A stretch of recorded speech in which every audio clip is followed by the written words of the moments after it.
Thanks for checking out this movie review video. This is for the 2023 documentary film Sharksploitation, and this one is a Shudder original, coming to Shudder on Friday, July 21st. One thing I want to say up front is if my energy level is lower than usual, I seem a little more like down. Went to the doctor's office recently, just yesterday, not even 24 hours ago, and I had to get a few shots. So I'm feeling not great because of the shots at the moment.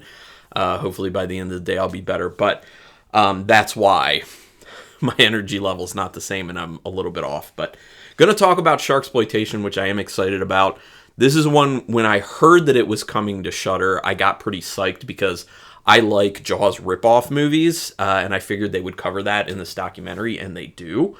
So that is awesome. I mean, it's everything sharks. I mean, it's called Sharksploitation. There's so much shark to this, so if you're a shark fan, in general shark fan, specifically horror film shark fan, you're going to have a good time with this movie. So let's talk a little bit more about it. Directed by Stephen Scarlata, who produced NYHC Jodorowsky's Dune and Beyond the Gates, just to name a few.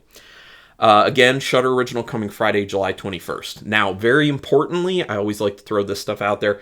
I have a disclaimer on this. There is actual footage of dead sharks and some sharks being killed in this documentary. So if that is something that you're very sensitive to, you might not want to see it. I'm sensitive to that stuff, but for some reason, like sea life, it doesn't bother me as much. I don't know. It's this weird thing. If it's like life on land, it bothers me a lot more than life in the sea. I don't really know why that is, but I don't know. It's just a thing. Maybe I see sea life a little more as food than I do things on land. I don't know. I can't explain it. It's a weird thing, but kind of disturbing if you don't want to see that.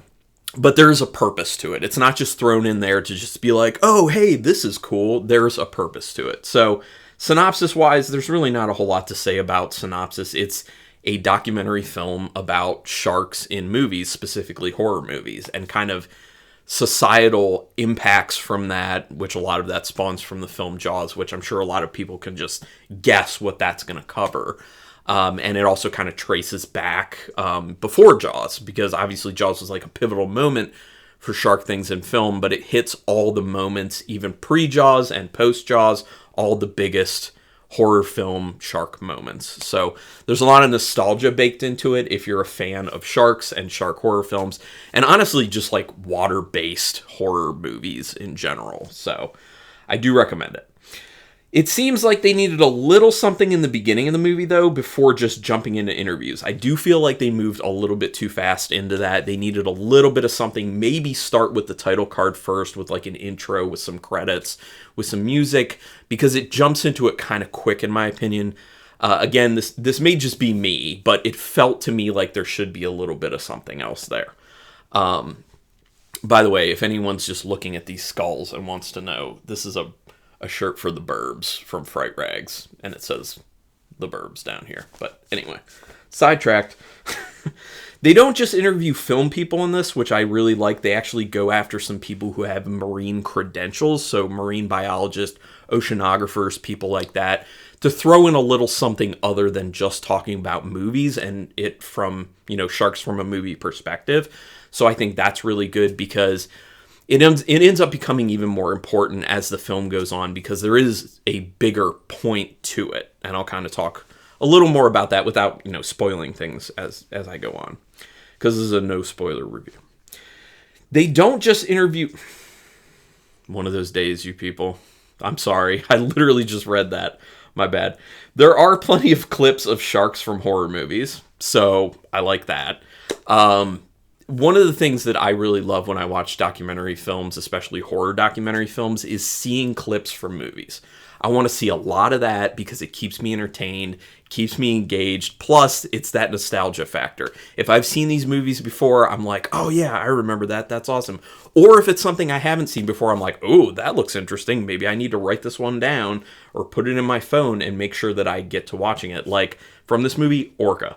I need to make sure that I see Orca. I've heard people talk about it before, but seeing a little bit of it from clips in this movie, I'm like, I need to go for Orca. This is an important one. They dig into the underlying fear of sharks in society, which is very interesting. That's, again, going more to the societal aspect of things and not just looking at it from a film perspective saying, hey, remember this shark movie? Remember this shark movie? It's so much more than that. There's more of an intellectual aspect to it that you'll end up getting, hopefully. They trace back to pre-Jaws underwater movies featuring sharks, and there's actually shark-related lore and some historical facts having to do with sharks, but not just, and when I say lore, I mean it's not just like facts about this is how sharks operate, this is where they came from. It's more of like their significance to society before films. So certain cultures who revered them in certain ways, how society perceived them prior to shark movies. So they touch on a lot of that stuff, which is really cool. For the most part, the audio and lighting is consistent with the interviews. I say for the most part because there was one person in particular who was being interviewed that you really could tell that their audio was very different from everyone else's. Other than that one person, I think they did a really good job being consistent about the quality level of the audio and of the lighting. Also, it's directed well. That, you know, they frame the shots with the interviews very well. Directing's also speaking to, you know, putting the clips in here and there. Also, the editing aspect of it, I think they did a really good job on that as well. The music is well handled in this, so there are a lot of technical components that are really good with this that just make it, well, help it just be such an enjoyable experience on top of the underlying very interesting material that they're talking about. My favorite part is when they talk about Jaws ripoff movies. No big surprise there. If you know me and you've been watching my channel long enough, I love Jaws ripoff movies, and this is a perfect opportunity for me to tell you I have reviewed every Jaws movie, plus The Last Shark and Cruel Jaws, and some other Jaws ripoff movies like Piranha, Killer Crocodile.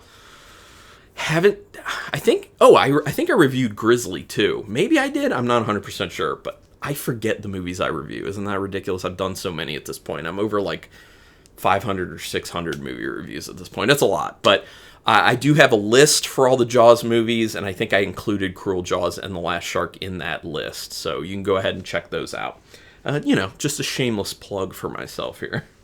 There are some very interesting movie production stories. That's another one of my favorite aspects of this film, is hearing some of the behind-the-scenes stuff of movies involving sharks, and I just always love that. I always love getting that little bit of extra of a story of something that happened on set, or how something that happened on set or outside of the set ended up influencing the final product of that movie. Big fan of hearing those things. You get, I wouldn't say a ton of that in the movie, but you do get an okay amount of it, and it's fun. The pacing. Quite good job on the pacing. Again, this kind of goes back to the directorial aspect of it, the editing aspect of it. They really do keep things moving. They're putting a lot of clips in there when people are talking. They're not having anyone talk for too long. They keep kind of mixing it up and being like, okay, you're going to hear a little bit from this person, a little bit from this person. And they all have kind of different takes on things, or different bits of information that they want to throw out to people. So it really does keep moving. Very good pacing for this, and that's very important when it comes to documentary movies. You don't want to end up boring someone and making them feel like it's a slog, because people are going to just check out. I did not check out on this. I was pretty riveted the whole time. In the end, the film becomes much more than you would expect. I'm not going to say why that is, because I don't want to give anything away if you want to watch this, which I obviously very highly recommend watching this, because I've been speaking about it in such a glowing manner. Yeah, it becomes much more. I wasn't expecting it, but it does become a lot more than just, look at this, ooh, sharks, cool, oh, I remember that movie. It's so much more than that, and for that reason, I think it's important in a way, and you'll see what I mean if you end up watching it. The final thing I just wanted to say is there are two bigger names in this. If you're coming into it being like, oh, we're going to have all these big names, maybe they get Steven Spielberg or, something like that. No, they didn't get Steven Spielberg. The biggest names in there are Roger Corman and Joe Dante, which I don't minimize that. I love Joe Dante. I love Roger Corman, all about it. And they're very important for talking about things, obviously, because of their bodies of work. And they have some really great things to say. But In addition, one of the people I was very happy to see included in there was Rebecca McKendry. I love when I see her in a horror documentary, which she's been in quite a few, I believe. At least quite a few that I've seen. She always has such interesting stuff to talk about. She's one of those kind of like intellectual horror deep divers, and I just... Oh, no pun intended on that one. And she's great. So she is in there, and that's awesome. You'll find some other people in there that you're like, oh, cool, this person. Oh, awesome, this person. So yeah, but really good time. Out of 5 stars with half stars in play, I'm giving it a very good 4-star rating. I do highly recommend checking this out, especially if you're into shark stuff or just horror in general. Like, it's worth watching. Especially if you like sharks and you like documentaries, this is just like, yeah. And then if you like sharks, documentaries, and horror movies, mind blown is how you're going to be. You're going to be all about it. So would love to hear everyone else's opinions on this. Go ahead and put it in the comments. If you love it, if you hate it, if you're in between on it, just give me a sentence or two letting me know why. I always hate it when people are just like, I like it, I don't like it. Because you might as well not comment, because it doesn't really mean a whole lot to me when you do that. Just give me a little something. I like it because the pacing's good. I hate it because the pacing's bad. You know, something like that. But go ahead and comment. Do me a favor, hit subscribe to my channel if you haven't already. I would greatly appreciate that. That's how you can pay me back for all this free content. Also hit the notification bell button, because then you'll know when I'm putting up new videos. And I'm doing 3 a week at this point. So thank you so much for checking this out. And until next time, keep it brutal.